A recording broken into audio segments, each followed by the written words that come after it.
All right, my friends, here we go. Bismillah ar-Rahman ar-Rahim and Assalamu alaikum wa rahmatullahi wa barakatuh. Inshallah, right now, for perhaps, we're not really sure, maybe our last class for the washing and shrouding and funeral rulings.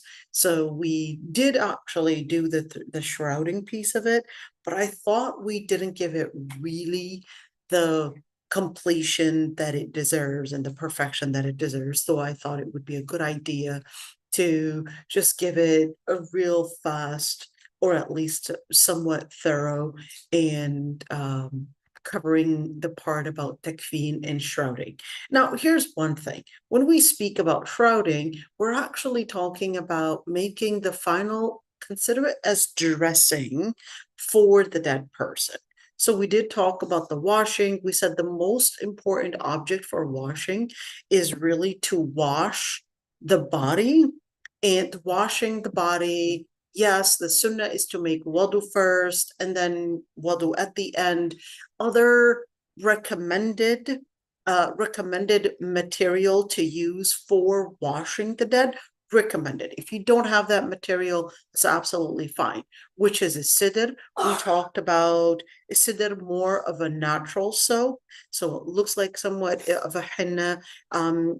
Usually it's a plant, but then it's dried and then certainly grinded, and then it would be made into a powder. And then once we put it in water, kind of shake around, it makes a soapy foam. And that's what we would use as the foam to basically wash the dead with. Okay. And then we would, of course, wash off that sidr that was with water, which we used as soap. Can we use soap instead? Well, sure, certainly we can use soap if that sidr is not available, but certainly with that sidr, it's basically a plant, it's natural, it's also an insect repellent. But then, of course, if you don't have sidr and water, you certainly can use soap. Then the other substance is basically using kafur or camphor.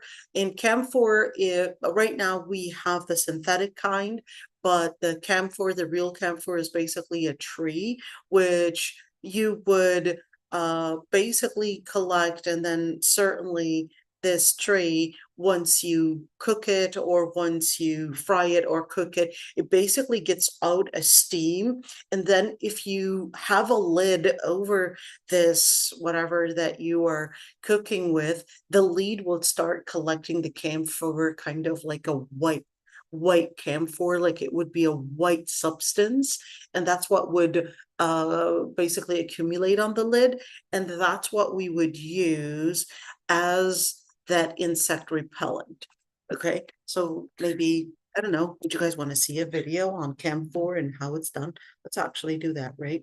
Get a video on camphor really quick. Maybe we could just say just a little bit of how this is done. We're gonna do, let's see, okay, and I'm gonna try,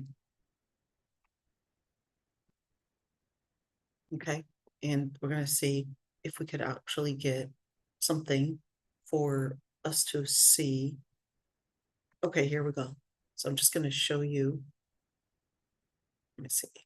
What is this? Oh, it's not allowing me to fast forward. And when it's not allowing me to fast forward, I'm not too happy about it. Okay, let's see if this one would make me a fast forward. Sorry about that, everybody. I actually prepared it, but then it slipped away. That's okay. You'll see it. It just put camphor and how it's done, and they'll basically give you all the details of how it's done. Okay, so we're collecting that piece of it.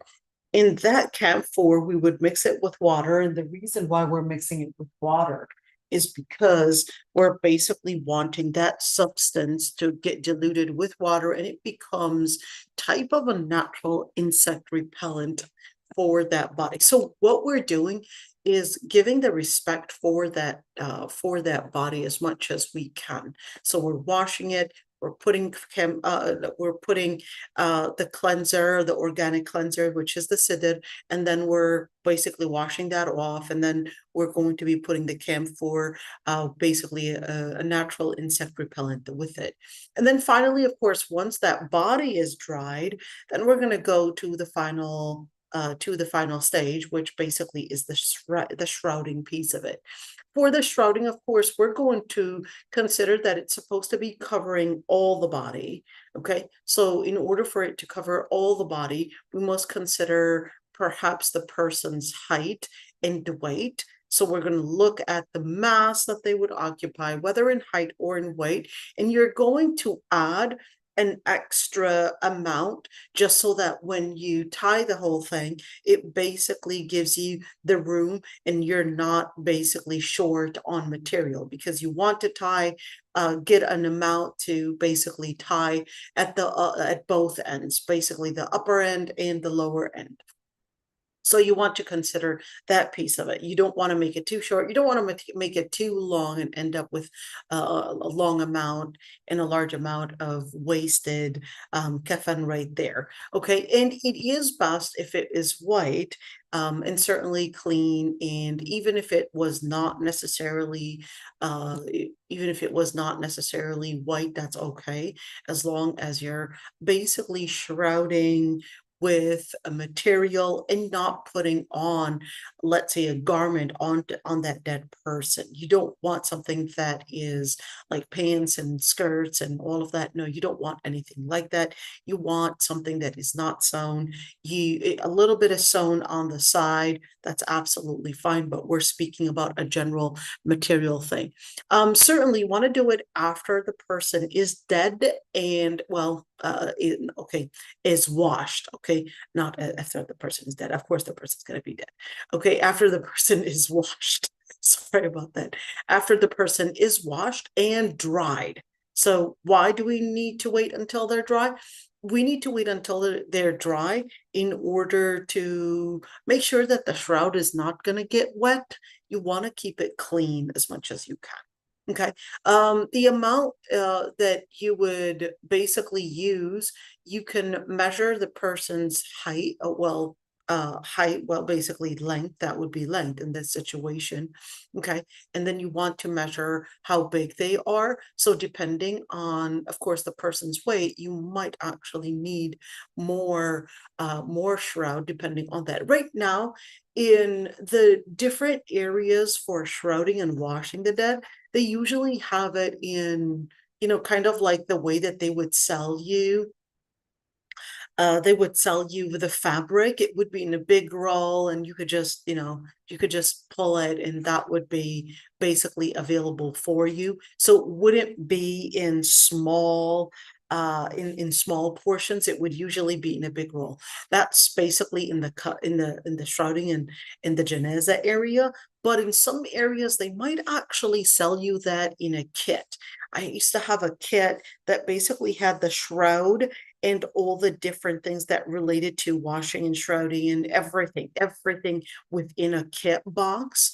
The kit, you can buy everything in it. It includes the perfume, includes the shroud, men's shroud, women's shroud, includes the flowers, includes the sidr, includes the camphor, and everything is, in fact, it even included the gloves as well. So that was available in some kind of kits that you could actually buy. You can probably find that on Amazon as well if you're interested in buying that. I got mine from the masjid. It was basically selling those kits. It was available, so I got mine at the masjid. But you can also find it in certain bookstores. Certain bookstores might also be selling it, like, Islamic bookstores apparently. Okay, so for the men, it is best if you used 3 shrouds for the men, and for the women, it's best to actually use 5. What if you're short on that? You want to use 3 for women and 1 for men if you're short and you don't have enough. For the women, you would use, oh, you know what, we're going to be watching a movie, so on that, so we'll see how it works. Okay, for the child, you could actually use just 1 shroud, and you could also use 3 as max. Okay, for the child, you would be using basically a qamis. We're going to see what the qamis looks like in just a bit. Okay, so it's not literally a qamis, but you're going to see what we mean by a qamis in just a bit. It is permissible, or at least preferred, that we would do it tajmir. So what is it tajmir? It tajmir is basically using incense. You don't have to, but you can actually use that. You can also spread some sprinkle water incense on it, or anything that has a good smell. You could use that. Can I use things like modern perfume? Yeah, we did actually show everyone the cedar plant. I'll show it to you. We actually did that last week, but we can do that again. She wanted to see the cedar plant. And that's basically the cedar plant. That's the plant itself, but then it would be basically dried. They would take it, they would dry it, and then they would basically grind it like that. It becomes this basically powder, and then you could use it. It looks exactly like henna. We actually had seen it last time, and we even watched a video. So today, this was just a kind of like a reminder of what we did last time. For the men, of course, we would basically put, we're going to see a movie, but we would put all the 3 different shouts on top of each other. And certainly it is to cover basically everything for the man and everything for the woman. We're going to see that in just a bit. There is something that we would put cotton, but do we necessarily have to put cotton? Some people think that it's obligatory to stuff the private parts and the nose and the ears with cotton, but that's not actually what we have to do. You don't have to stuff those areas with cotton unless there's a leakage. It's the only time that you would actually stuff it with cotton. Okay, only if there's a leakage. You don't want to put in cotton, stuff cotton and all of that, not necessarily. Okay, we're going to look at that area. Should we use something like an underwear? And we said you grab something like an X, for example. You put, well, not something, but you would get, let's say, the part of the shroud, and you would cut it into something like an X, okay? And then in the middle of that, that's where you could actually put a pad, even a feminine pad is fine, or you could even use cotton, okay? And then you're going to be putting basically something probably that gives a good smell, whether we're speaking about maybe hanout or something that can be fragrance, can be musk, can be any fragrance that you would like, and preferably something that doesn't have alcohol, just to stay on the safe side. And then this would be basically something that we would put basically underneath the dead person, and then you could really tie this side with this side. So basically kind of think of it as an underwear, okay? And this would be covering basically the private part. So you're really not going to stuff the buttocks with cotton. That's what you're going to be doing. You're really going to be putting this pad or this cotton right there on this, perhaps, well, it is a shroud that you're getting a long piece and another long piece, and then you're going to be tying it on both ends right there in order for you to basically make sure that there's no leakage. Okay, we're going to see the other way of how they'll do it. So give me just a second. We'll watch those videos in just a bit. Certainly you can also put different perfumes or different incense, or perhaps maybe dried flowers, sage. Some people would like to put tea bags. They think it has a nice fragrance.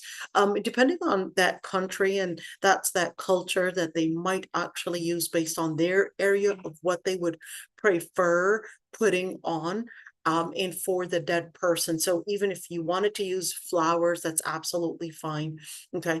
And basically putting it in the areas like underneath, perhaps the underarms, or perhaps the joint areas. Let's just say the joint areas, and usually where sometimes there would be a smell, like the belly button, for example, and certainly in areas like underneath the head, or even in on the private part, and just basically just spread it wherever you think is actually good to put on the coffin, and to give a nice fragrance for that dead person.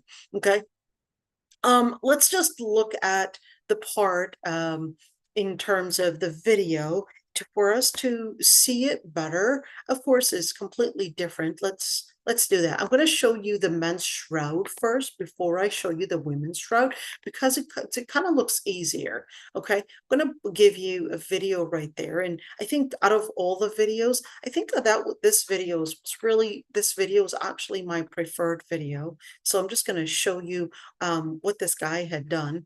Let's see it right there. And yeah, that this is what one of those kits would look like. I mean, we've got some kits, but some people don't have, that available kit, which is absolutely fine. Like I said, you can actually buy that kit at a local library, Muslim library store, or you can even get it from Amazon or different areas. So it's a pretty nice thing to have as a reminder for you as well within your closet to remember. Now, of course, the shroud doesn't have to be a specific material, but it cannot be made of silk for men. Okay. You don't want to do that. You can actually get the shroud from your own local fabric store, and it doesn't have to be a particular fabric. You can use any white fabric. And I used a different color. You could use a different color, but the Prophet ﷺ had mentioned that it is the sunnah to shroud with white fabric. So you could see right there, I mean, you could see that he definitely doesn't have the best material, but it doesn't matter on what material you have, as long as you could see it's not sewn. You could see it's just any white fabric. You could even use your own bed sheet if that's available right there. Okay, so here we go. We're doing a men's shroud, and we're going to be measuring the person's height and basically width. In other words, the space that they would be occupying. And certainly you want it to be, I loved how he did it. So he's telling you, you want it to be this length, basically longer than the person. I loved how he did it. He's like, think of it as this is what you're doing, something that is longer than your height by this much, about this much. Okay, and it basically from the lower end and also from the upper end, same thing. You want it to be longer than that person's height, but about this much, because you're going to be tying it. Okay, so you're going to be tying it. You don't want it to be too long, don't want it to be too short. So you're just thinking just a rough estimate. It doesn't have to be by the number, but you're giving a rough estimate. Let's say the person is 6 feet. Are you going to be doing perhaps maybe a little longer than 6 feet, maybe by a couple inches right there? And same thing, a couple inches, considering the amount that's going to be at the lower end and the amount that's going to be on the upper end as well. So you're going to be talking about almost 7 feet if the person is 6 feet, because you want 5 extra inches on the bottom part and 5 extra inches on the upper part to kind of give it. Even if you added 7 feet and 3 inches, that's absolutely fine. Okay, so then of course you're going to be cutting the extra, but what you want to do is you want to get more than one with the same height. Okay, because we're doing 3 for the man. Okay, so since we're going to be doing 3 for the man, so we're going to be cutting it, basically cutting 3 with pretty much the same height in order for us to basically get the shroud in place. I liked how basically, just spread it out on the floor for you to actually see it. They're the same height. All the three are the same height right there. And of course, for the men, you're going to be laying it out. Of course, the dead person, they were already washed and shrouded on the side. Okay, sorry, washed and dried on the side. Now, you can use, here's one thing, you can use the same area that the person was washed and dried on. Then in that situation, you're going to roll it, and you're going to use your common sense on how you want to basically put that shroud underneath the person. And it depends if you had enough people to assist you or not, but you're going to take that in consideration. It's not always that easy to just, prepare the shroud and just spread it out on the floor and just carry the dead person, because that when a person is dead, they are a lot heavier than when they were living. Okay, so if a person is, let's say, 150 pounds when they were alive, you probably were capable of carrying it or carrying them. When they are dead, they would feel like they're almost 170 and 180 pounds. So just keep that one in mind.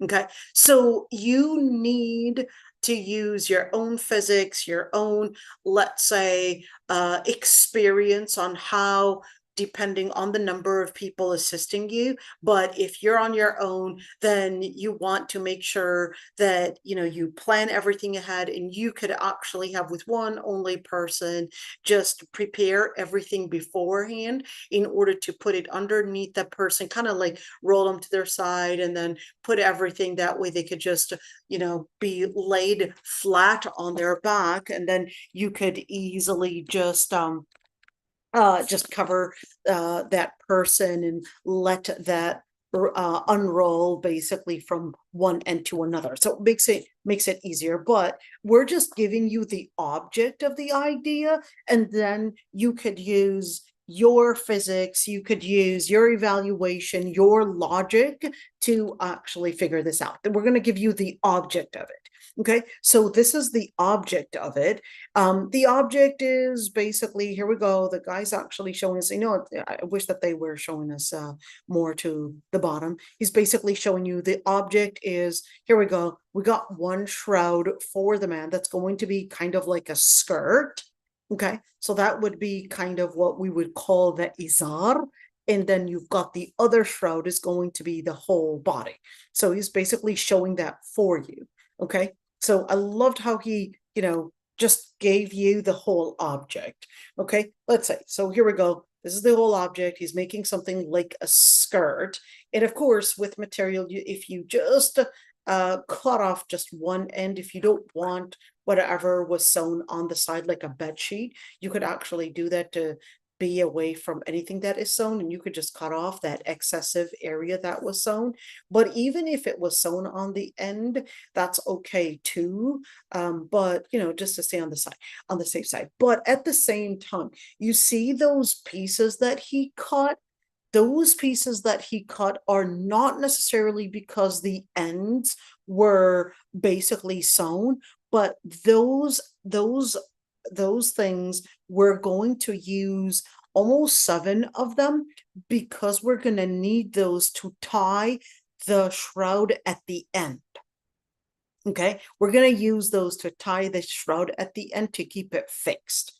Okay, now it is a sunnah to, he's just using incense, the bakhur, the incense, and basically, I guess, giving that shroud a nice bakhur smell before even starting the whole process. That's absolutely fine.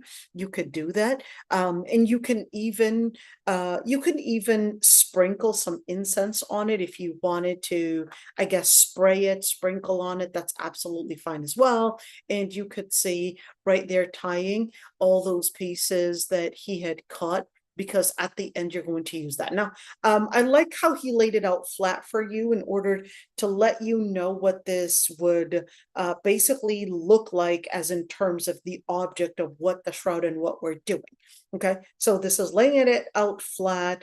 And certainly the way that you want to do it, I like how he showed you that you don't want it to be completely parallel, because you want to basically give that room. So this is a shorter shroud. You could see it's not very long. So if we have somebody that is probably big in size, you might want to, again, come kind of like not make them fully overlap, because if you were to make it fully overlap, then you're not going to be capable of really shrouding and covering the whole person. So if the person is, let's say, even on the bigger end, you want to not completely overlap them, because once you roll it on that person, you're going to be like, uh-oh, what am I going to do? This is not covering the whole person. So what am I going to do? So you don't want to put them overlapping. That way it'll give you that space, okay, to use just 3 shrouds, and it would be enough,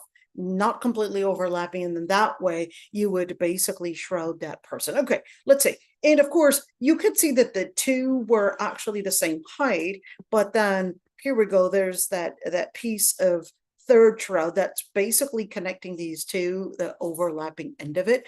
And that's basically the object of it. Okay, the object, but certainly there would be the shroud that basically is that piece that's like a skirt that is done in the middle, and certainly the person that is washed, okay, the person that is washed, they would be covered, at least their private part is covered all the time. So even when we had washed the person, okay, and when we wanted to dry them, we put, let's say, a dry towel, and then we would slip out the wet towel from underneath. That way we would never see the person's private part whatsoever. So we would slip it out and put a dry towel and then let them dry basically with that. And we can change the number of different towels, as many as we needed. There's no specific number. There's an object. I want you to think the object of what we're doing.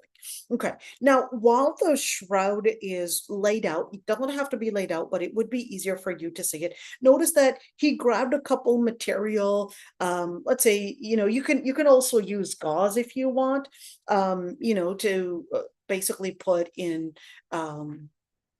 basically put on the shroud, like kind of like what I showed you, kind of like making it like an X type of thing. You could use that as well. Now what he's doing is natural incense. So I guess he's getting what is called hanut, which is this kind of like a gray thing. Oh, I don't know, it's beige, more beige.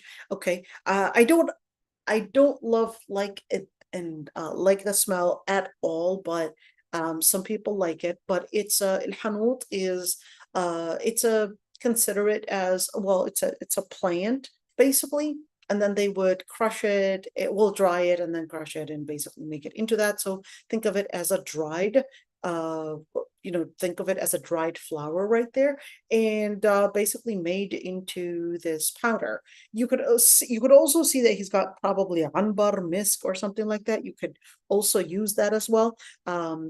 Just different things. He's using a lot of hanut. You don't have to use that much. That's that hanut part. If you don't have that hanut, that's absolutely fine. You don't have to use that.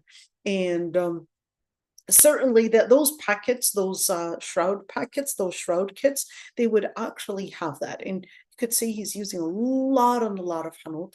And basically with this hanut, you could also use just different types of musk, different types of just insect repellents as well. And here we go, this is musk as well. Let's powdered musk. And it can come in the package. You don't have to use that. This is all a sunnah. Okay, this is all a sunnah. And you could also use those fragrances. So misk right there, and just basically just prepare that. And you could see that he's basically going to be putting this hanut, just spreading it all over, really. It's a powder, so spreading it all over, it has a very distinct smell, but some people like it. I personally absolutely dislike it, but that's absolutely the sunnah. We know that for sure that it's the sunnah to actually use that. Some people want to use henna. I don't know how they think henna smells good, but it's okay if you wanted to use henna, you wanted to use dried flowers. That's also fine. Okay. And certainly the dead person is already dry. The dead person was already washed and dried, and you can use a fan to dry that person, or you can give some time. And certainly, of course, they already had the supposedly dead person. Of course, he's not dead, but already laid flat. Of course, you're not going to ask the dead person to go and lay flat. But if, let's say, the dead person was, let's say, on that I guess that area that you had washed that person on, okay, and you were capable of drying that space as well, because usually those areas, they're actually into bars, okay, they're yes, it's a think of it as a big sink or a big tub. Okay. Yeah, it's going to be short. It's not going to be deep, but it's going to be, the sides are going to be short. That way it allows the person that is washing to actually wash and have access to the body. It's not going to be a tub, because the tub basically sinks in. Okay. But let's just call it a short tub. Okay. Most of the times they would actually be in bars, and it makes it easier to basically have the person get dried faster. And it's okay if you needed to expedite that dryness process, or to dry that person, if while they're drying, you're probably maybe rotating on the right, on the left, to make sure that even those bars are dried, and probably using a fan to expedite the drying process. That's absolutely fine as well. And let's say if you're using the same area, the bed, what we call the short bed, you can then, after putting the shroud on top of each other, you can then roll it. And I mean rolling it basically based on the height of the person, you're rolling it. And that way, when you would get the person, okay, maybe I could show you on my son. Let's do that, should we? No, you don't want to be shown? Okay.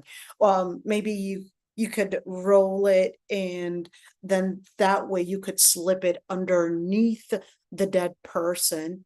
And while you're slipping it underneath the dead person, you could then lay the dead person flat on it again, and then lay it on the other side again, and then unroll the rest of it. Okay, so let's see. Of course, we'll use that piece of it, and you could see that the dead person, or supposedly, man, he's really breathing hard. Supposedly dead person is basically right there, covered. Of course, there's going to be kind of like that skirt that they're going to be covered with all the time. And certainly you're basically going to be, I'm going to make this go faster a little bit. So is there any dhikr that you have to do while the person is being shrouded and washed? The answer is no. There isn't a specific dhikr that you could do. You could just say Allahumma aghfir lahu, Allahumma arhamah, etc. You can use that as a dhikr, but I want you to see this one, is that he was using that perfume, let's call it the liquid perfume. You could use the liquid perfume basically on the area of sujood. So basically on the forehead, the palms, the toe area. Those are the areas that the sujood was basically touching, and therefore we're going to be using basically then the whole body. Just give it some scent right there. This is all a sunnah. This is all a sunnah, and we could then use that hanut again to basically do it all over the body. What does that hanut actually do? Hanut is also an insect repellent. Okay, so we're not getting the guy dirty after he was washed, but we're actually getting him, let's say, sanitized after being washed and shrouded. Okay, so we're using that. And then certainly we're going to collect the feet together. And here we go. We're going to be getting the skirt piece of it. Remember the skirt piece of it that we said that we were going to be getting. So here we go. Now this is the skirt piece of it. And notice that he's got 3 shrouds at the bottom. So in other words, this piece of skirt wasn't actually counted when we said the men is shrouded into 3. Okay, so this is the skirt piece of it, and those are not overlapping. Remember that piece of it. They're not completely overlapping. Okay, and that way, since this guy is a big-sized man, so we're looking at, I don't know, he looks like almost 245 pounds or something, and I don't know, he looks like he's probably 5'10". So now we're basically taking that in consideration. Okay. And then we're basically, here we go, collecting everything. And remember that excessive piece of it. Now what here is the use of it. Now we're going to be basically tying that piece of it. And here's the part that we basically ripped up. Remember that those pieces that we ripped up? Now this is the time we're going to be using it. Okay. I'm going to be basically using that, and certainly we're gonna instead of, I mean, if let's say you had forgotten to do that, you can, yeah, I forgot to do that, that's okay, and you can just rip up from the other fabric. That's absolutely fine, because anyways those are going to be thrown away anyways.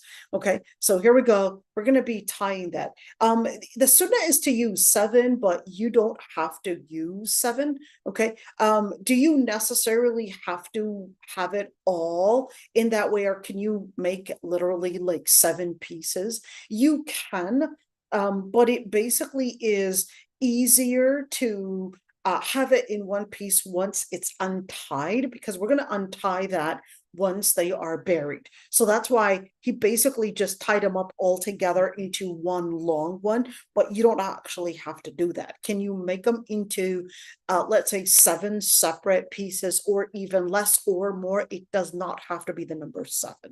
Okay, because all of those tied areas, they're going to be untied when the person is buried anyways. When the person is buried anyways, they're going to be untied, but we're just doing it for the sake of transport, to make sure that the shroud is basically, let's say, fastened until it gets to the burial. Okay, just think of that. I want you to think of the object and not think of it as a specific thing. Okay, the only specific thing is basically to wash the body. That's the specific one. Okay, shroud the body. Okay, that's a specific one. Okay, now all the other details, those are not mandatory. Okay, so these nights also, I did 6 instead of 7. That was anyways going to be untied. Okay, oh, I didn't connect them all together. You don't have to connect them all together. The whole object is to just fasten the shroud once it gets to basically the burial, so it won't get uncovered and we end up needing to basically perhaps needing to get into oh no, the shroud was uncovered, the person's aura is not right now showing. We don't want to get there, so we want to make sure that everything's fastened. Okay, that's basically the end of shrouding the male. Let's look at shrouding the female and what that looks like. Like I said, do we necessarily have to say any specific dhikr? The answer is no, no specific dhikr to say. But I liked this video. Let me see what you could say. I like this video in terms of the shrouding for women. So let's look at this video. I think they did an outstanding job in laying it out. Basically easy. Okay, so for the women, let's look at that. Laid out all the different shroud. Of course, the same idea that we had said about men, that you could actually roll it, but it's a lot easier if you were to lay it everything out flat, let's say on the on a side, and then roll everything to kind of slip it underneath the dead person. It would be a lot easier to do that than actually get one after another. Why is it a lot easier? Because, you know, lifting and even rolling the dead person, the deceased person, from side to side, it takes a lot of weight. And you definitely do not want all this weight on your back. It can be a lot of weight on your back and it can harm your back.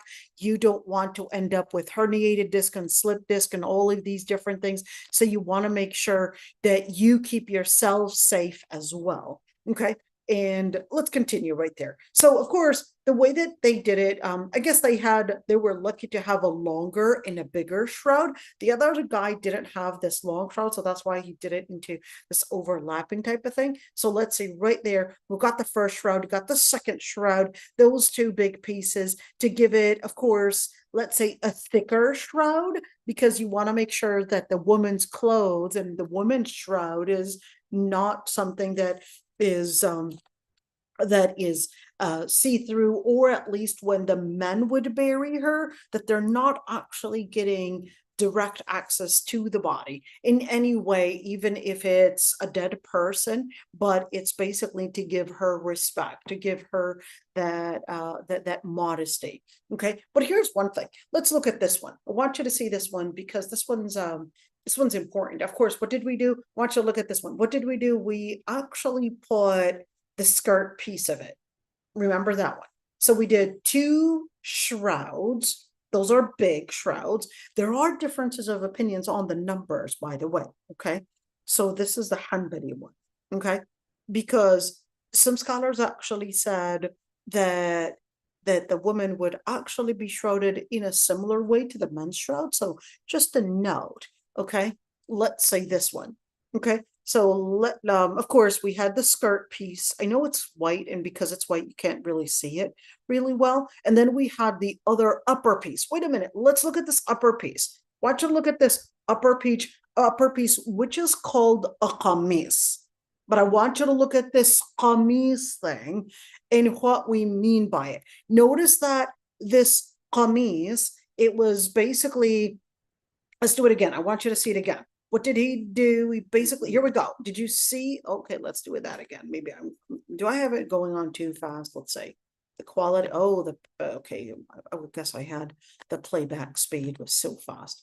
Okay, let's see it right there. So what did we have? Here we go. This shroud, you could, why am I, okay, what's going on? Okay, here we go. Okay, so the other qamis, this is what I want you to see. Notice that it has a hole in the middle.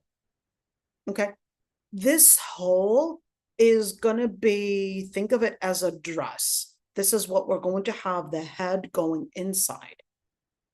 Okay, so that's that area that's going to be left hanging in the beginning, because once we put the dead person there, then that's going to be kind of like a shirt, and their head is going to be going inside, and then the other part is basically going to be flat over them. Okay, so then of course this is the women's shroud, sorry, and there's that piece. Okay, of course they, I guess, wanted to show it to you, what they did. Okay, of course, let's say, okay, they kind of gave you a fast thing. You know, these things that they would have basically at the doctor's office, you could use that, or you could even use a pad. That's absolutely fine.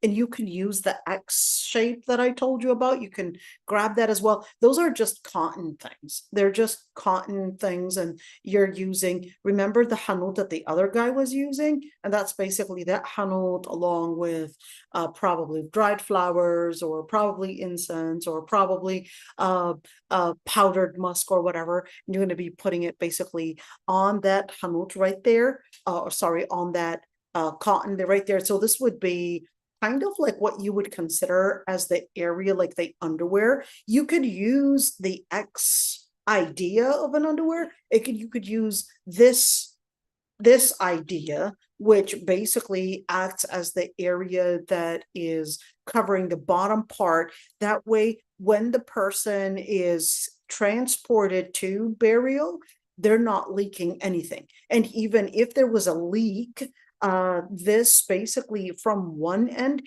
actually has a plastic end on it. You know, I think you've seen those at the hospital. You could use that kind of like a diaper type of thing. You could use that. Can we use real adult diapers? You can, but you know, you're not supposed to be touching the body, meaning at least touching the body, the private part. So if you wanted to use that, that's absolutely fine. But of course, we know those adult diapers, they're not sewn anyways, but you could use that. It's not a material anyways, but you could use that as well. But you could use something easier, and that's that hanud right there. I know it kind of looks browner. You probably added some henna on it. That's probably why it looks darker. And yeah, and you can, let's go right there. Then transported the dead person. If the person was not transported, that's absolutely fine. You could just roll that and basically put the person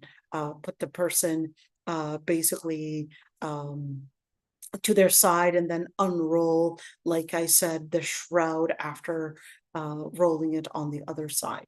Okay, let's say, so now that the person, this is a female, supposedly, we're going to have them still covered, even if it's a woman, basically, doing the shroud, okay? Can you use sidr instead of the hanud? You can, but the sidr is more as a soap thing. Okay, so what are we doing? Now we're covering the skirt piece of it, okay? And this one that they were washed with, you can actually take that one out, okay? You can take that one out, since right now they would have the skirt right there. Now you could see we're basically doing the qamis piece of it. Notice how it's basically covering one part, and yeah, the excessive part you could actually collect it that way as well and just fold it right next to it. And now we're basically going to be taking out, remember, what did they just take out? They took out the towel that person was washed with. So remember when they were washed, and then we transported them on that. And then when we put, let's look at that again. Maybe you didn't notice it. Let's look at it again. Okay, I'm gonna go over there. Here we go. Remember when this person was transported, let's go look at it again right there. Here we go. When they were transported, they were covered all the time. Okay, and we already had a skirt shroud already there, but because we're not supposed to be seeing anything, so what we're going to be doing is that, certainly this is actually dry. This one is dry because remember, in order to make sure that this is not wet, we basically did the same thing. We would get a dry towel and basically remove the wet towel, and as many times as necessary, depends on how fast we want this process done. Okay, and then of course, certainly this is dry already, but we don't want that towel being shrouded with them. So we're shrouding them, and now that they are covered, okay, with this skirt shroud, now we would basically be capable, after covering this person, okay, halfway, that's a female, now we're going to pull out that towel. You see it? I'm going to pull out that towel because we don't want their body exposed, especially if it's a female. We don't want their body exposed. And here we go. We're putting out that towel that was covering them. Now they're completely covered again. And certainly now we're going to be doing the final part. This is a hijab. If it's a woman, we're going to be putting a hijab on for her, the headpiece basically. And here we go. This is basically the hijab. You can see they're not hijab experts. So of course, we're not going to be pinning it down. We're just going to make this pseudo hijab, and then we're going to be doing the final shroud. Here's the first piece. Remember, they were two pieces at the bottom. Then we're going to be folding it. Then we're going to be getting the other piece. Why are we doing it that way? Why not just get both pieces together and just get both pieces together? Because you don't want them to unfold when the transportation is basically happening. So that's why you're getting one, and then you're tying it, and then you're doing the other one, and then you're tying it, and basically that gives it a better fastened shrouding in modesty. That's why you're not doing the two pieces together and just connecting them. Because if you're doing both pieces together, you're going to end up with a possibility of maybe one of them untying, or maybe one of them, maybe through with the transportation, maybe getting uncovered somehow or whatever happens, and then you're going to end up having the body exposed. So that's a better modesty to basically give that transportation and the fascination, making it basically fastened right there. So of course, the excessive portion of it, what are we doing? We're basically tying it right there. And notice that he didn't do what the other guy had done. The other guy basically connected the whole thing, all the probably 7 feet together. That's absolutely fine. Or you can have them separate pieces, because like I said, those tying things are just to fasten it. It doesn't have to be a specific number. It depends, a person that is probably 4 feet is not going to need the same number of ties that you probably might need for somebody that is 6'2". Okay. So then we're tying it and fastening it on basically both ends, and then you can have those other knots as well fastened right there. And so of course, what he didn't do is probably different. He didn't put as much hanut as the other guy had did. He just really spread it out on the dead person and spread it on the shroud as well. That's a sunnah anyways. You could do that.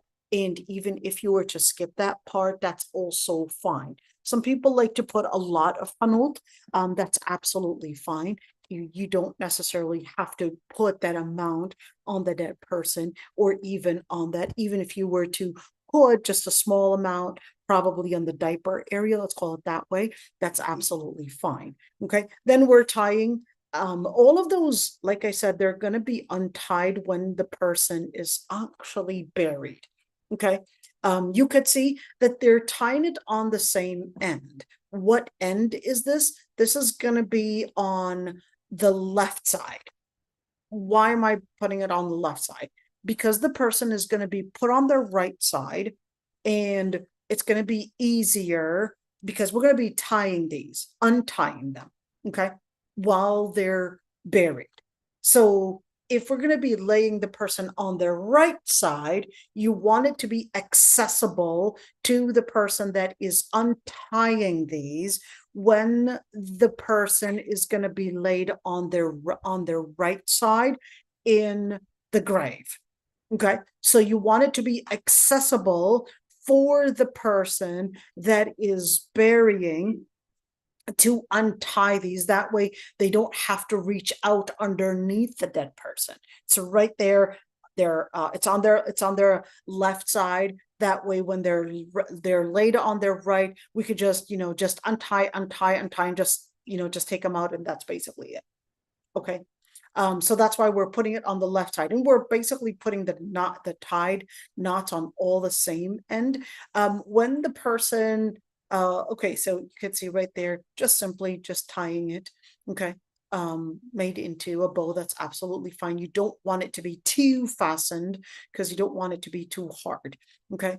And certainly, there is an extra piece, that extra piece that you would put, that's just to give an extra, let's say, respect, but you don't have to put that extra piece. That's not part of the shroud, okay?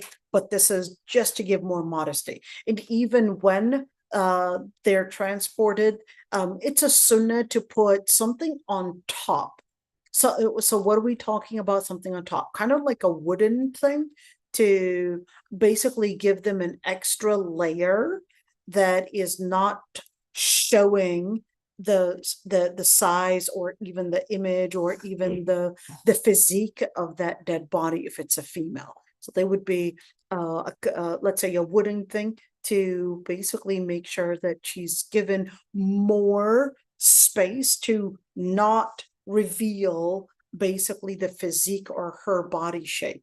Okay, so that's basically it. Do we say anything? Is there any dhikr that you could do? You can say Allahumma ghfir lahu, Allahumma arhamha, etc. That's absolutely fine. Can I just stay quiet and not say anything? Yes, you can. Do I have to put like on the radio Quran being recited on the back. No, you don't have to. If you wanted to do that, that's absolutely fine. Can I have people assisting me? A man doesn't shroud the woman, a woman shrouds the woman. Okay, so women have to learn how to do this as well. And that's basically the shroud made easy, nothing to it. Any questions before we end with this one? Any questions?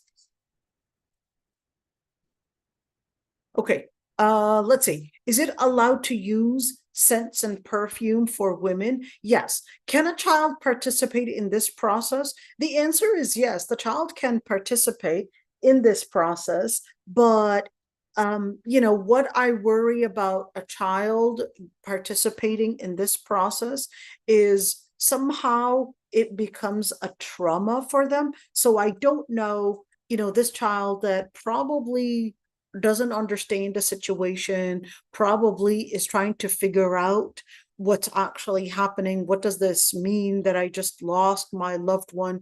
You know, sometimes you really have to understand the child's psychology, and you don't want them to get into this trauma and affect their psychology, because you know the reason why we're capable of understanding death, we're capable of going over the trauma, is basically we're capable of understanding life better, we're capable and we're mature certainly, and our brains are fully developed to understand and fully process the whole thing about life. Although even as adults we struggle to even, you know, fully understand and fully process, well, what does it mean that this person's dead? What does it mean that they're gone? What does it mean that I'll never get to see them again? What does it mean that this person is lifeless? You know, but the only reason why we're capable of I guess processing this is because we had lost so many loved ones, and we learned that this isn't the end, that we too will follow along, and this is basically the process of life. This is not the end. This is there's an akhirah, but for a child, you know, this is probably their first experience, and it can be traumatic. The first experience is usually the most traumatic.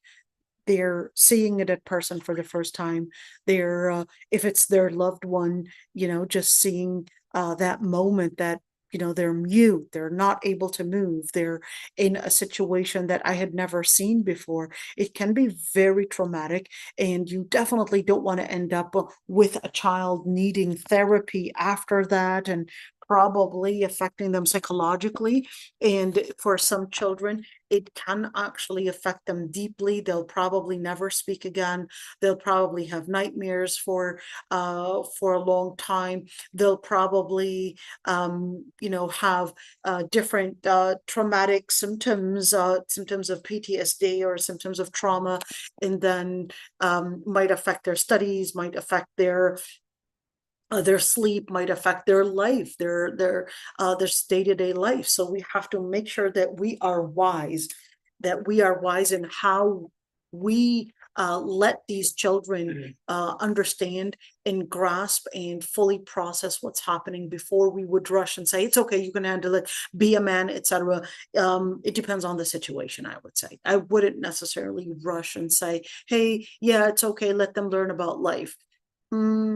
Okay, but does it have to be that close in learning about life and actually seeing their own mother shrouded, or their own father or their own brother? It, you know, it's enough to just know that they're gone, that this is the process of life. So I hope I answered that question. Let's see. And she says, what are the ruling for wife and husband and mother and son as for washing? So the wife can wash her husband, and the husband can wash his wife. The mother can wash her son, or the mother can wash her son up until the age of 7. But after the age of 7, The men are the ones that are supposed to be doing it.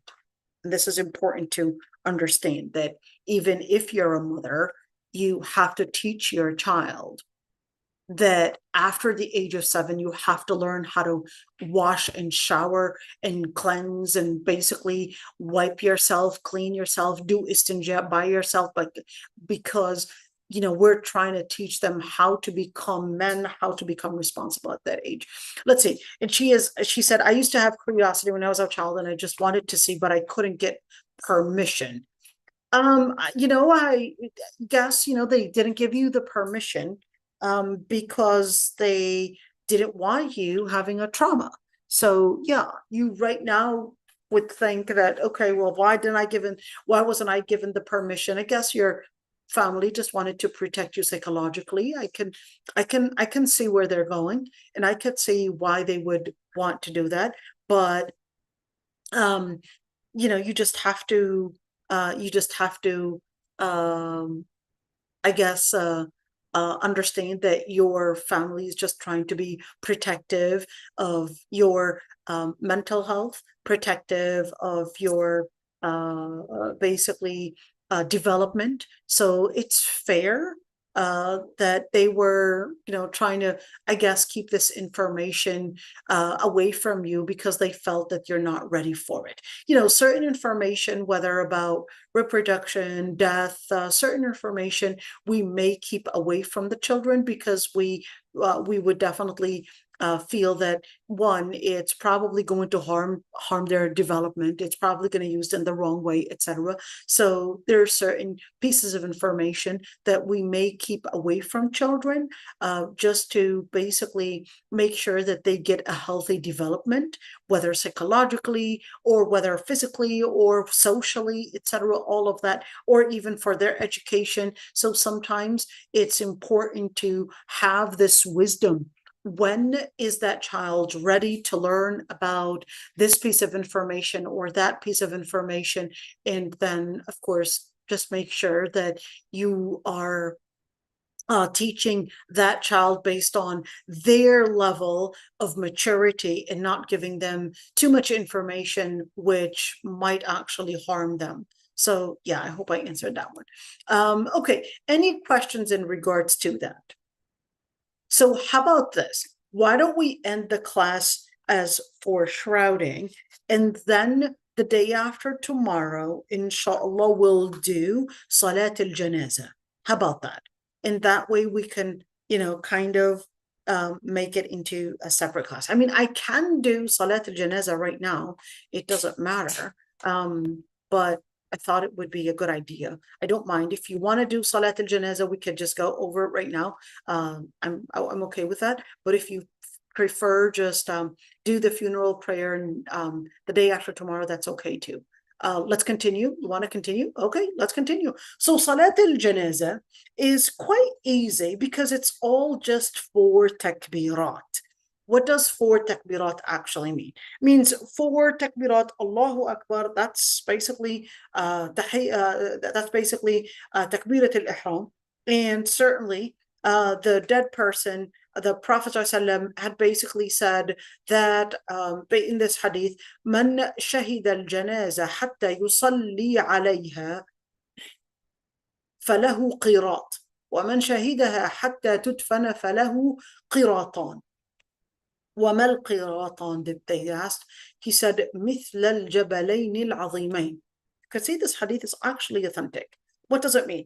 Whoever attends the funeral basically process until he performs the funeral for when it will get a reward equal to 1 qirat.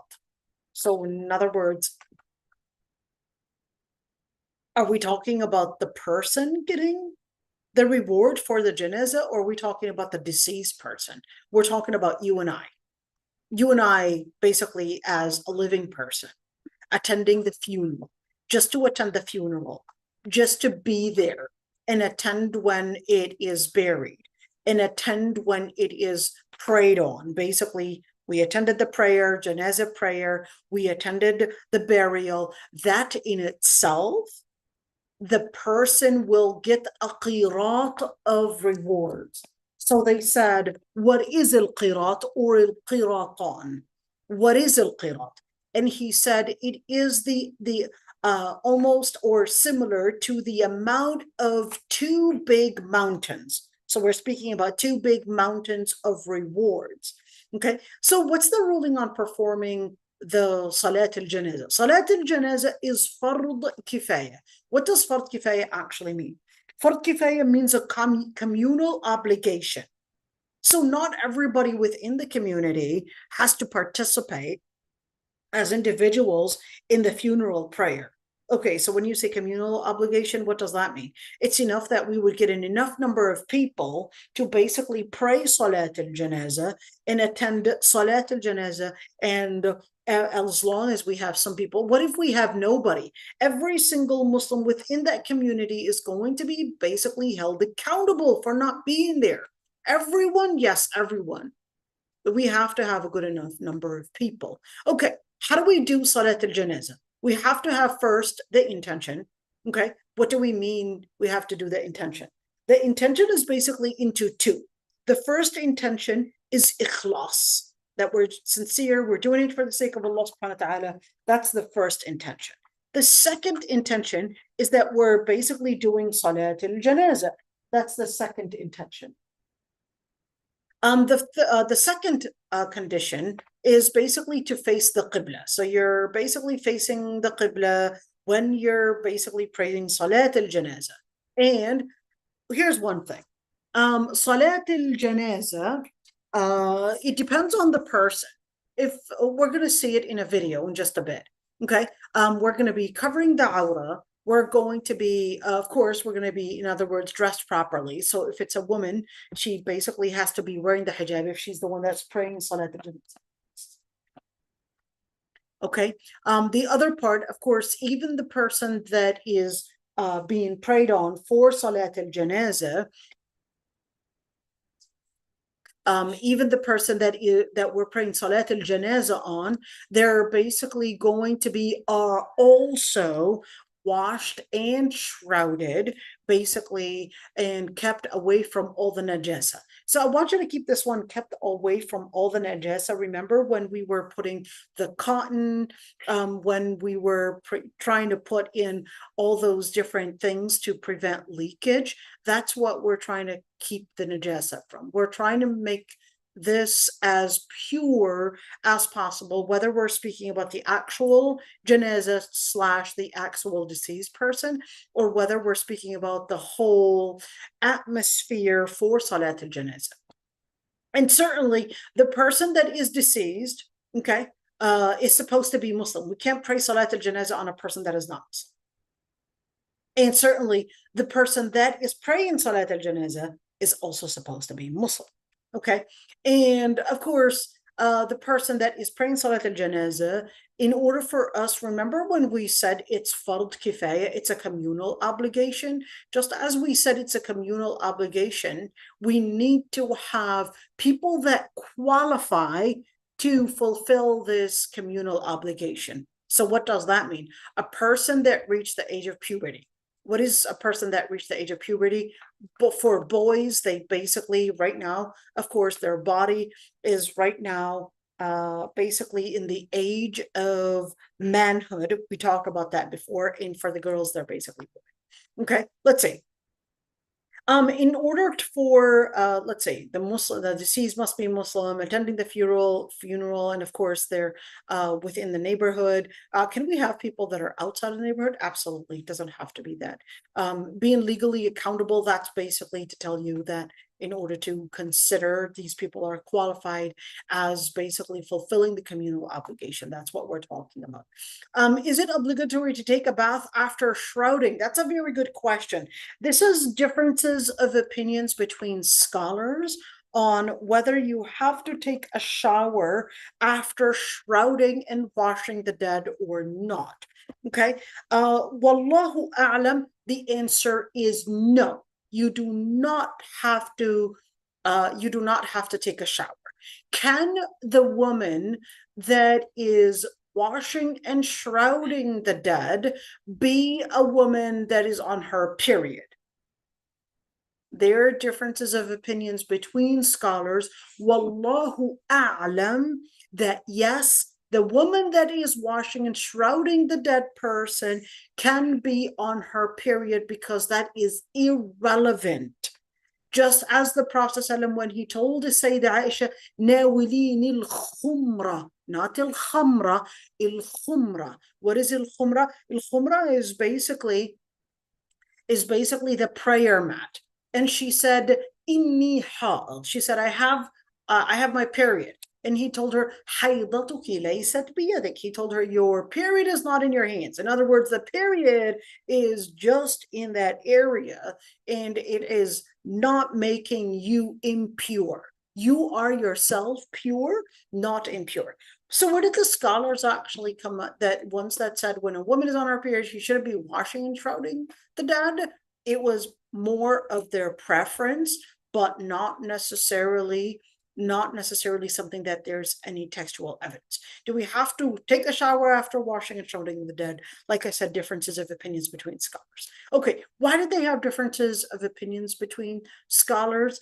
There are some ahadith that relate to this. I'm not going to go into it, so I'll just say the differences of opinions between scholars and just leave it at that, and say that the preponderant is that you do not have to shower after washing the dead.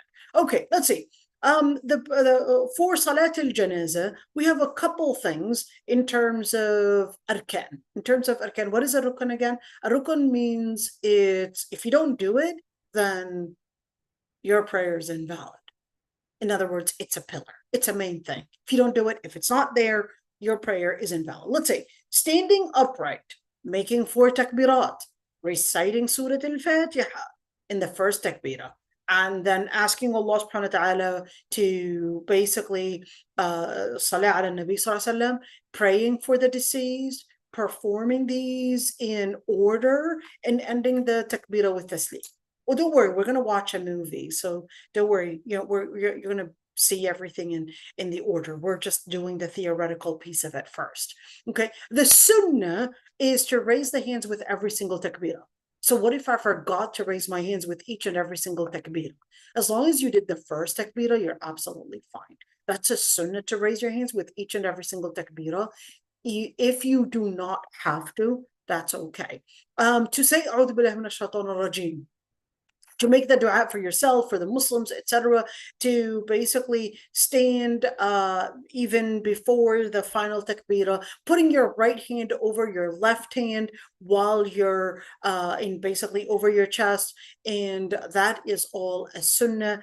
And certainly saying Assalamu alaikum wa rahmatullah wa Assalamu alaikum wa rahmatullah, that's also differences of opinions on whether it's a sunnah or a rukun. Anyhow, of course, when we're basically laying out the dead right there, okay, the person, the imam would stand in the front, and if it's a man, he would stand in front of their chest area. If it's a woman, he would stand in front of more lower than the chest. Okay, and then all the people would basically stand behind the imam, who basically has the dead person in front of them. Remember, there's no ruku' or sujood, so there's no prostration. We're not going to prostrate for the dead person.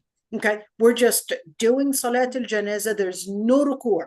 So if somebody asks you, how many rak'ahs is Salat al-Janaza? There's no rak'ah anyways. It's 4 takbirat. There's no ruku' in Salat al-Janaza. There's no sujood in Salat al-Janaza. We're just Allahu Akbar, and we're going to see what we're going to do. Okay. So in the first takbirah, that's going to be Allahu Akbar. That's going to be basically takbirat al-ihram. Allahu Akbar. And then we're going to be, Ustaz Umayya, go ahead, dear. Bismillah. Some Imam in the Salat al-Janaza, during Taslim, some of them they make it 2 Taslim, some of them 1 Taslim. Is So it that's a difference debate between between madhahib? scholars on the number. Is the left taslim, is that obligatory? Is that not obligatory? There's a huge debate on that. Even for your 5 daily prayers. Is the left taslim mandatory or not? Even for Salat al-Dhuhr, scholars have differences of opinions on. Okay, just keep that one in mind. No, jazakallah. Even Salat al-Dhuhr and Salat al-Asr and all of those, okay? The al-Fara'id, they had differences of opinions on whether the left taslima is obligatory or not. Okay, so we'll just keep that one in mind. Okay, let's see. So in the first takbir, remember it's not a rak'ah. We're just saying Allahu Akbar. Here we go. This is takbirat al-ihram. Then we're going to be reading the Fatiha. Okay, so in the first Allahu Akbar, Bismillah ar-Rahman ar-Rahim, Alhamdulillah Rabbil Alamin, we're going to be reading the Fatiha. Then Allahu Akbar, raising your hands again. Raising the hands is a sunnah, not obligatory. Okay, but saying Allahu Akbar is, okay, because that's a pillar. Okay, and then you're basically Allahumma salli ala Sayyidina Muhammad wa ala ali Sayyidina Muhammad kama sallayta ala Ibrahim. Remember that in the 5 daily prayers, we would use it at the end. Now we're doing it in the second takbirah. And then basically we would do Allahu Akbar. And what are we going to do? We're going to make dua. What if I didn't memorize that one? Can I use my phone to make that dua? Yes, you can. You can use your phone. You can write it on a piece of paper. So what are we saying again? We're saying Allahumma ighfir li hayyina wa mayyitina wa shahidina wa ghaibina wa saghirina wa kabirina wa dhakarana wa unthana innaka ta'lamu munqalabana wa mathwana wa anta ala kulli shay'in qadir. Do it again. So we read the Fatiha in the first takbir. The second takbir, Allahumma salli ala Sayyidina Muhammad wa ala ali Sayyidina Muhammad. The third one, we're saying Allahumma ighfir lahu warham, Allahumma ighfir li hayyina wa mayyitina. What if I didn't memorize the whole thing? Can I just say Allahumma ighfir lahu, and just keep on repeating that? Because I didn't know how to say the whole thing. Can I just say Allahumma ighfir lahu, and just continuously repeat that? The answer is yes, you can. Okay. Can I say it in another language? Preferred not. According to some scholars, very few, and in fact, even the Hanafis, they basically had gone back over this opinion, but just wanted to mention that one. But in general, that you want to basically stay within al-ma'thur, within what the Prophet ﷺ had said. Okay, another dua. There are actually multiple du'as that were mentioned, so it's not necessarily a specific dua. Okay, it's not a specific dua. Even if you were to say Allahumma ighfir lahu, Allahumma ighfir lahu, Allahumma ighfir lahu, Allahumma ighfir, you wanted to repeat that one because you didn't memorize any of those du'as. So you could do the dua number 1, or you can do Allahumma man ahyaytahu minna fa ahyihi ala al-islam wa man tawaffaytahu minna fatawaffahu ala al-iman Allahumma la tahrimna ajrahu wa la tudillana ba'dahu. You wanted to make all of those. Well, so wait a minute, what does it mean anyways? Or Allahumma ighfir lahu warhamhu wa'afihi wa'fu anhu wa akrim nuzulahu wa wassi' mudkhalahu waghsilhu bil ma'i wal thalji wal barad wa naqqihi min adh-dhunubi wal khataaya kama naqqayta ath-thawba al-abyada min ad-danas wa abdilhu daran khayran min darihi wa zawjan khayran min zawjihi wa adkhilhu al-jannata wa a'idhu min 'adhab al-qabr aw min 'adhab an-nar wa afsih lahu fi qabrihi wa nawwir lahu fihi. I want you to look at this one. You can make the whole thing. You want to do the whole dua from here to here. That's absolutely good. You only were capable of memorizing up to here. Good for you. You want to do only Allahumma ighfir lahu, Allahumma ighfir lahu. That's all you know how to do. That's absolutely fine. Okay. Can I carry a paper? Can you carry a paper? Can you carry a phone, an iPad, or something on the floor that you could actually see to read it off from? The answer is yes, you can. What does it mean anyways? Allahumma ighfir li hayyina wa mayyitina. Ya Allah, forgive the living and those that had died from amongst us, those that are present and those that are absent from amongst us, those that are young and those that are old, the male and the female. You know our return and you know our final ending, and you are capable of doing everything. Ya Allah, whoever you bring to life from amongst us, then make them be living their life on Islam. Whoever you bring to death from amongst us, then bring them to death on faith. Ya Allah, do not لا تحرمنا أجره, meaning Ya Allah, do not prevent us from getting the deed that this person had basically had given us. In other words, even this prayer that we're doing, let us be amongst those that would get the deed for this, for doing this. And Ya Allah, do not misguide us after him. Ya Allah, forgive him and shed your mercy on him, and preserve him from all the torments and the punishment, basically, and forgive him and give him a high place in his ending, basically, and expand the area that he is resting in, and wash him with water, snow, and hail. Why wash him with water, snow, and hail? Gonna get him too cold. Why are we saying that? Because sin has a heat on the body. And that's why we would continue explaining this. نَقِّهِ مِنَ الذُّنُوبِ وَالْخَطَايَا, and purify him from the sins and from the implications of sins, as you would purify a white garment from any contamination, and exchange him a house that is better than his house, and a wife that is better than his wife, or a spouse better than his spouse, and let him enter Jannah, and protect him from the torments of hellfire or the torments of the grave, and make the grave a spacious place that he would be in, and bring him light in it. Beautiful dua, isn't it? Beautiful dua.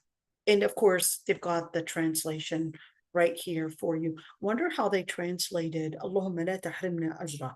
Forgive him, have mercy, receive with honor, spacious. Okay, do not withhold from us the reward for showing patience upon his death. Absolutely perfect. Absolutely perfect. That's definitely a better translation than my translation. All right. And right, my son was pointing out, he's like, okay, remember to comment on the water, ice, and snow. It's not a water, ice, and snow. It's actually water, snow, and hail. That's a wrong translation. It's actually, barad is hail, not ice. Okay, it's hail. Okay, so like we said, because that basically has an impact on the person. It basically right there.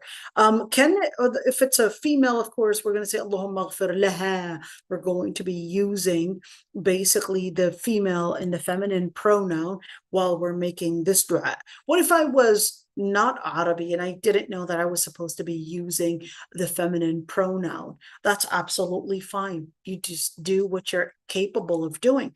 Okay, let's see, if it's a young child, of course, they died young, they don't have any sins. So the sunnah, since this is a child, Allahumma ja'alhu faratan wa dhukhran liwalidayh wa shafi'an mujaban.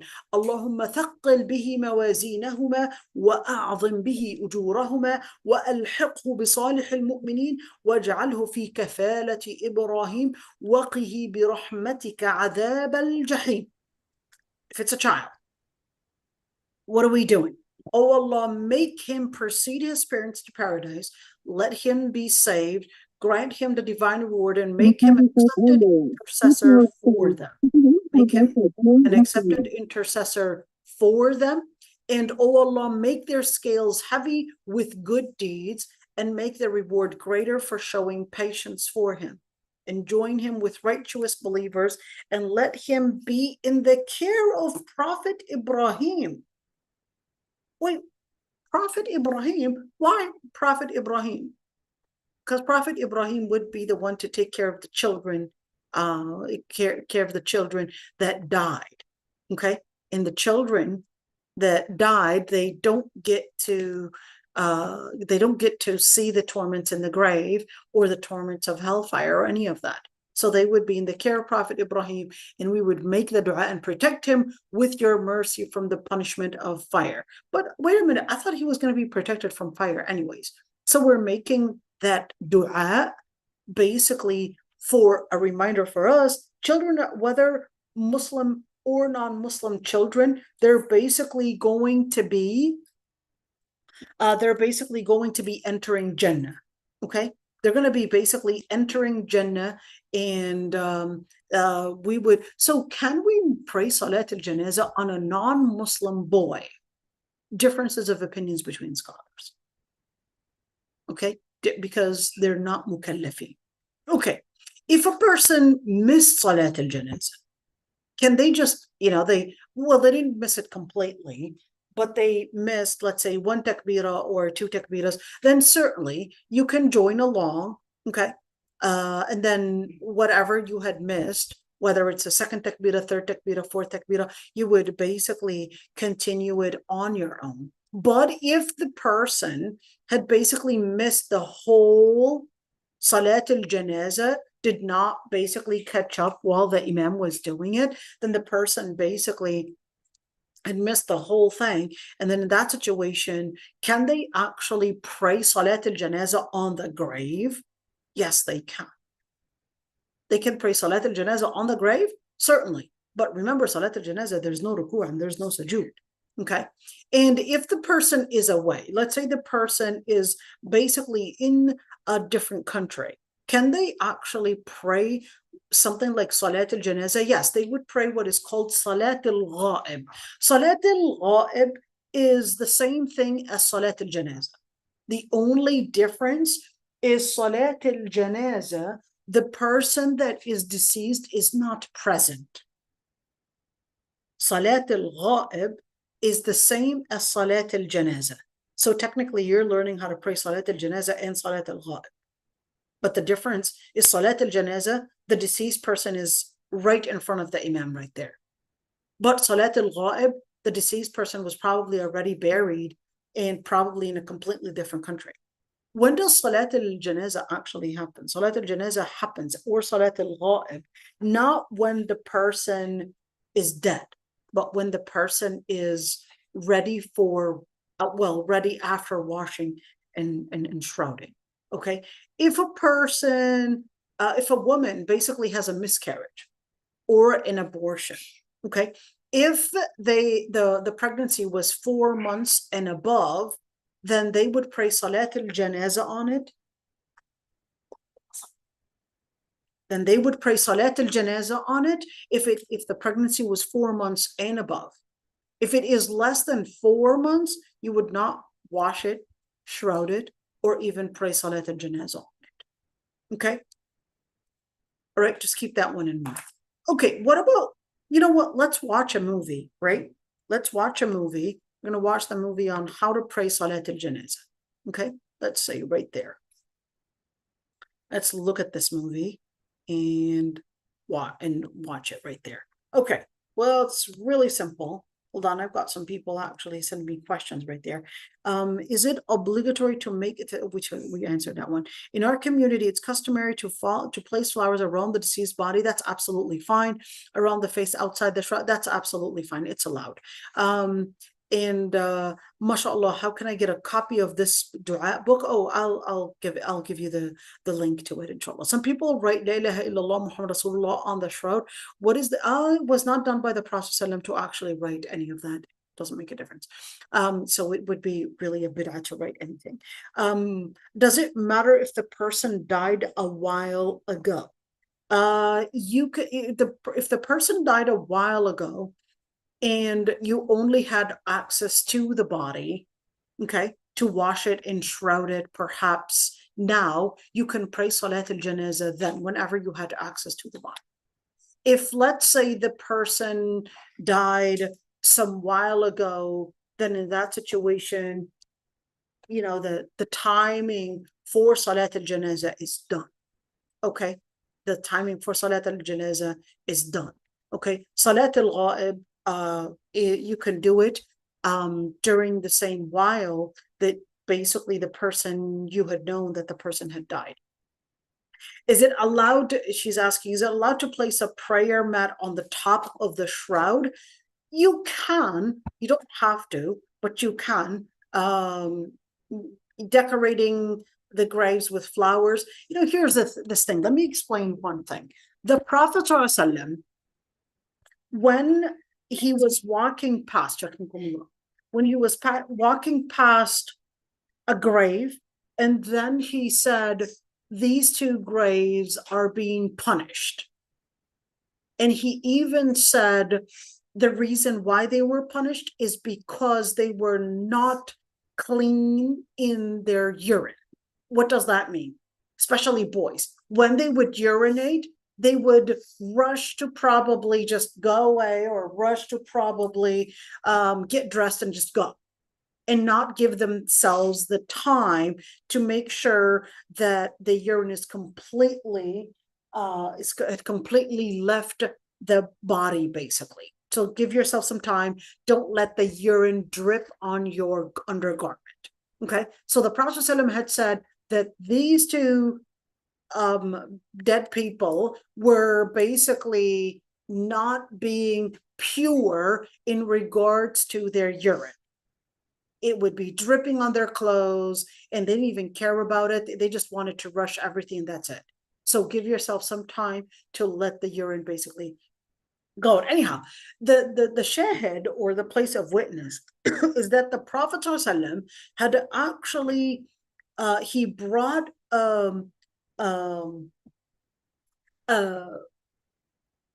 branch from a palm tree, and then he stuck it into the grave. And the Prophet ﷺ had told them that what he had done was going to basically reduce from the punishment on that person. Now, on these two people. Now, here's the thing. Scholars had differences of opinions on whether this is exclusive Nabi Sallallahu Alaihi Wasallam, or whether this is something that we too can do. To put flowers, to probably stick palm trees or anything like that. Is this exclusive to the Prophet ﷺ, that it makes a difference on the deceased person, or is this not exclusive? Okay. The preponderant is that that was exclusive to the Prophet ﷺ. So us going to the gravesite and buying, I don't know, some flowers, or probably pouring water over the grave, this doesn't really bring any happiness or any change onto the deceased person. The deceased person has no knowledge of the flowers that you probably bought, or even the water that you poured over the grave. All of that is not going to be affecting or bringing any ease onto the dead person, period. Okay. And even decorating like a bride and the male like a groom and all of that, that's all bid'ah. All of that is bid'ah. No, you cannot decorate any of that.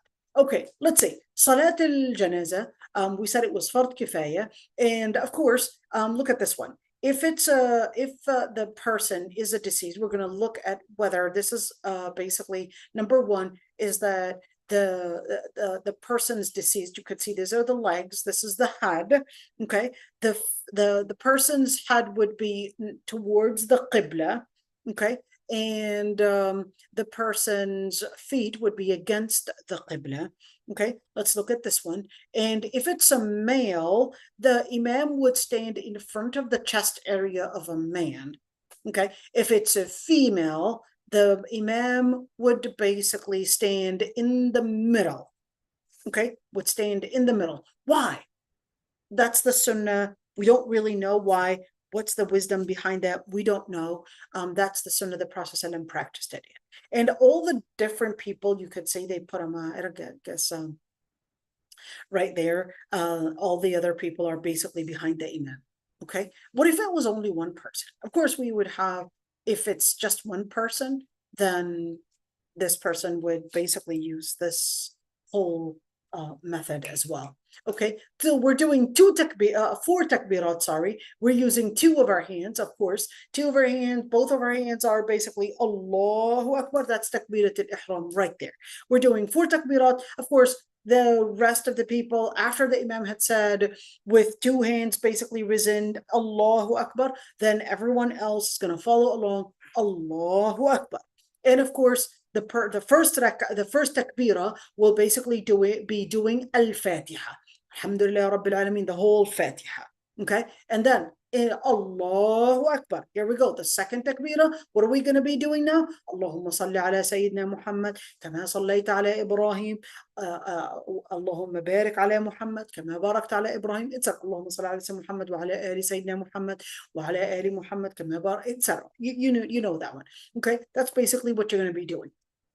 The same one that we would use التحيات لله والصلوات الطيبات السلام عليك أيها النبي ورحمة الله وبركاته السلام علينا وعلى عباد الله الصالحين أشهد أن لا إله إلا الله وأشهد أن محمد رسول الله اللهم صل على محمد وعلى آل محمد كما صليت على إبراهيم وعلى آل إبراهيم وبارك على محمد وعلى آل محمد كما باركت على إبراهيم وعلى آل إبراهيم في العالمين إنك حميد مجيد. That's the second takbirah. In the third takbirah, we're going to be making the dua for the mayyit, which is that dua that we had done earlier. Remember this one?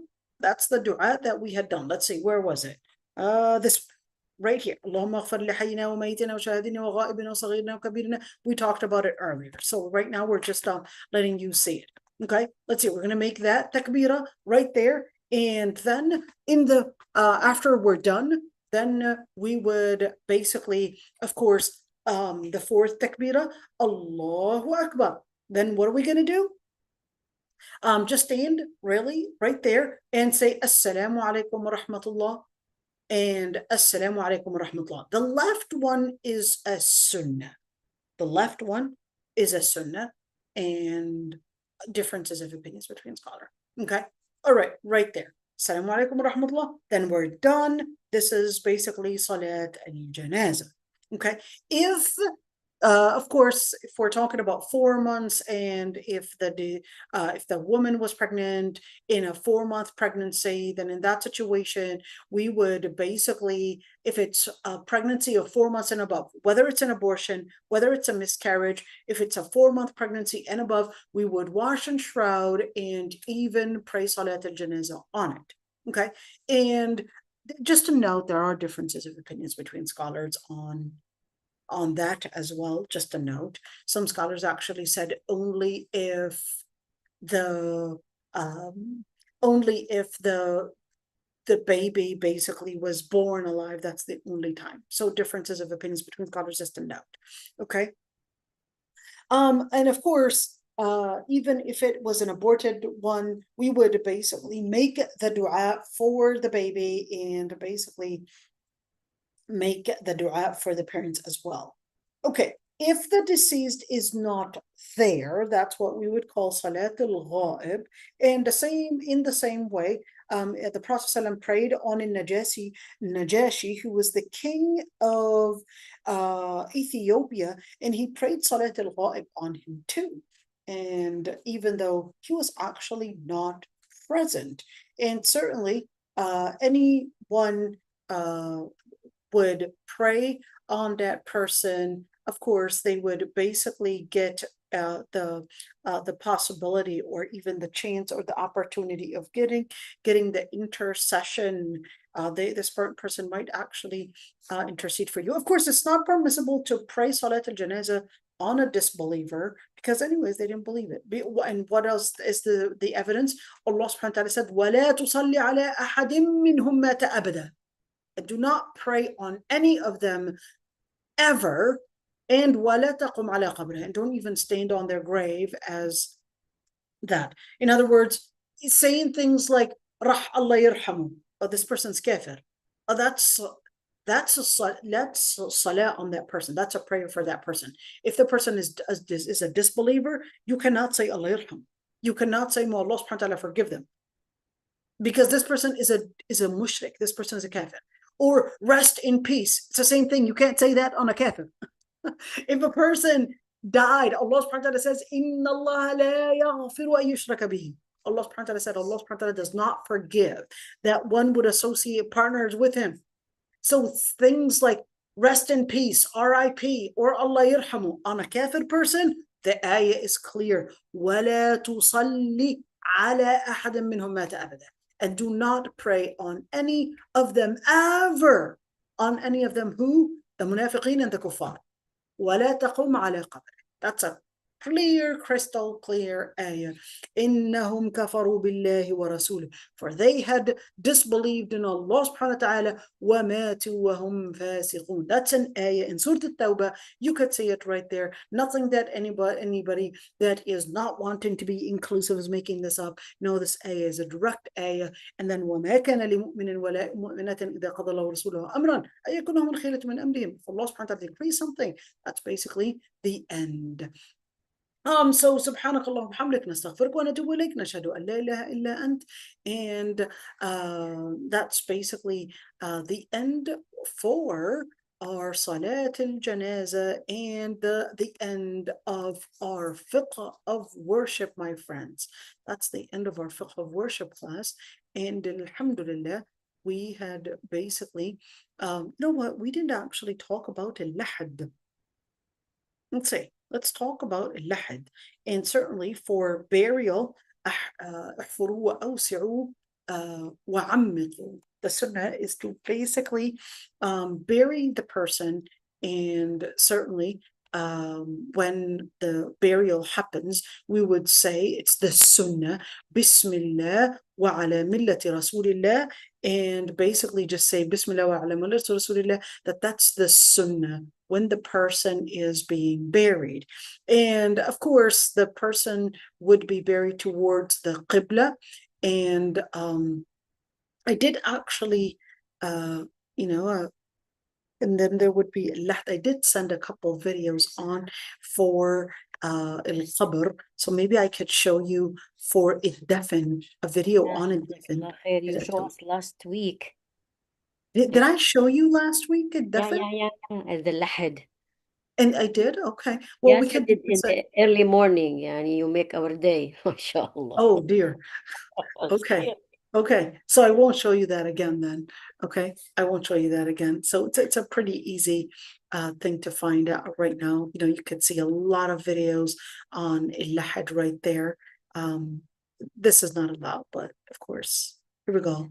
And it's pretty simple right there. Let's actually show that again. Okay. And this is, of course, the deceased. They would be coming in, and they can pray Salat al-Janaza outside. And if it's a man, basically right at their head. If it's a woman, basically here. And that would be Salat al-Janaza right there. They would carry Salat al-Janaza. And certainly in the Western countries, they basically have a different process in terms of depending on the climate in that area. Okay, so here the person, they would already have the grave all set, and these tablets are on the side. You're going to see what they're going to do with these tablets right there. So of course the person is brought in, Ya Allah. And certainly they're going to be laid on their right side. Going to be laid on their right side. Remember those knots that we tied, and we said we're going to make it easy to untie them. So here we go. We're going to take out those tied knots, and we're going to let them there. There are some graves which is a lahad, opening, a little opening right there, and kind of like a pocket within the grave, and just basically putting them inside that pocket. And then you could use this method, or you could use the lahad type of thing, which is opening a small pocket inside the grave and then basically putting them inside of it. And certainly then we're going to be getting these tablets. And what are we going to be doing with these tablets? With these tablets, we're going to be making it like a room on that person. And here we go, because we're not going to be putting the dust and the mud all over them. So this is basically this little pocket that we're going to be putting them in.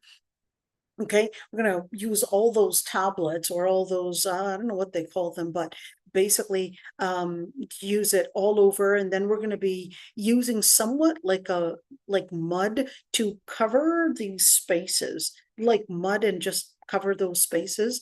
Okay, here we go, using some of those rocks, some of those muds to basically cover that area, to kind of give, instead of putting the soil right at the person, we're basically creating a small space. Okay, and here's that mud to kind of cemented together.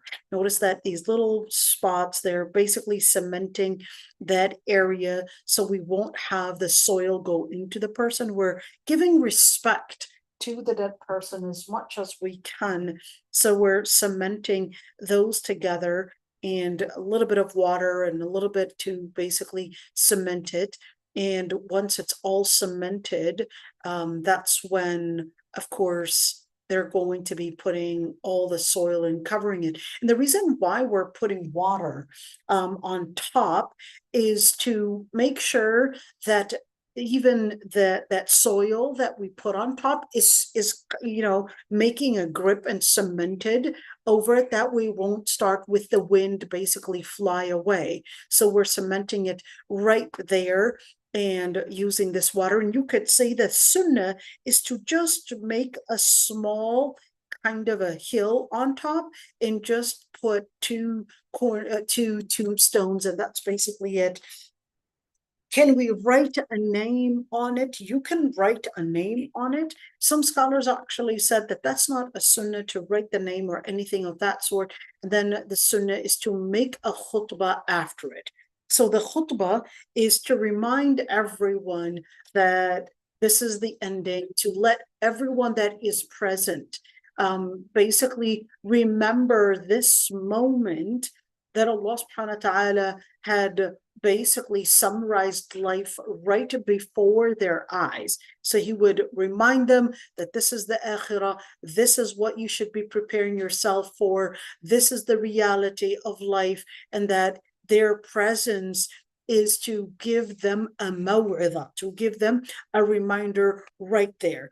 Putting tombstones and all these different beautiful decorations is actually bid'ah. This is the simple sunnah, nothing to it. And then making the dua for the person that had died, really the same dua that we had done for the person that was dying well, not dying, but the person that had died, basically the long dua that we talked about right there, this dua.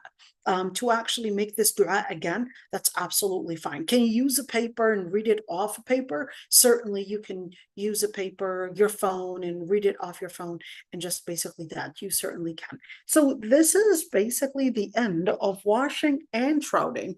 Is it sunnah to bury women at night? Absolutely not. The sunnah is to bury women or men before sunset. What is the Islamic ruling on putting a nameplate, identifying on a grave? It's like I said, the sunnah is to just make it something small and not something big.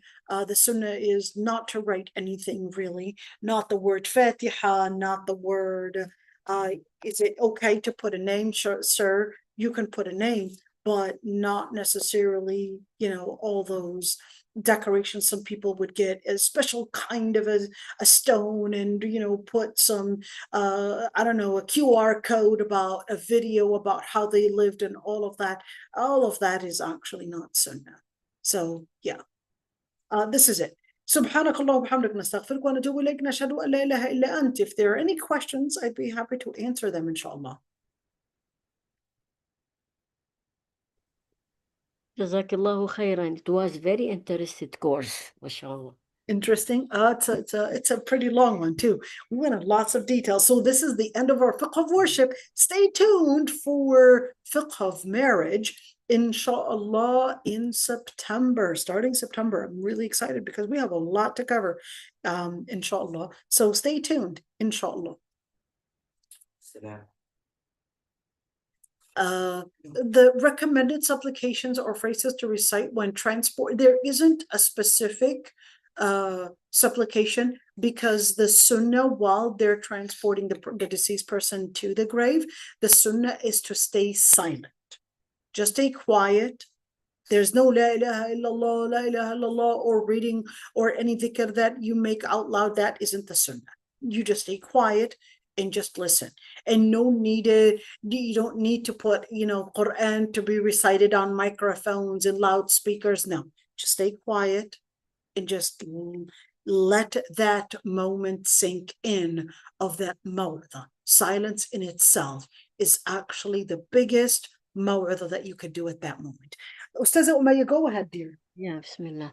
Is it bid'ah to read khatam after during the condolence after?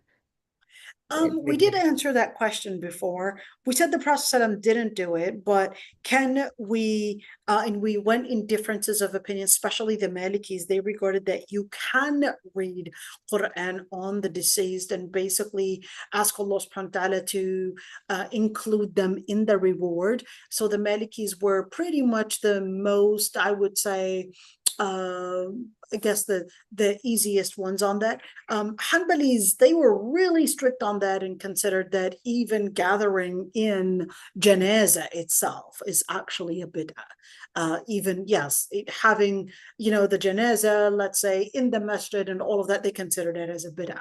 The Hanbalis were really strict on that. And they said only if you were to see the person that you would give them, عَظَّمَ اللَّهُ أَجْرَكُمْ, or may Allah subhanahu wa ta'ala protect you from any fitna or etc. Just give the condolences, but not in the gathering. Other scholars, they considered that that there's nothing wrong with gathering, that it's basically to give the support, etc. And just remember the hadith when the Prophet ﷺ said, "Isna'u li al Ja'far al-'ama," make food for al Ja'far. So it's not make food for al Ja'far in order to give food for those that are coming in. No, it's food for al Ja'far that lost their loved one. They lost their loved one. Make the food for them because they're too busy trying to absorb their the loss of their loved one.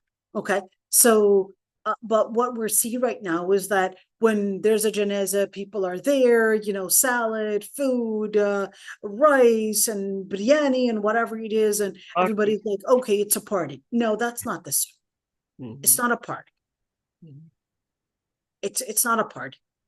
The sunnah is to just respect the person's loss. If you want to give that support, give that support.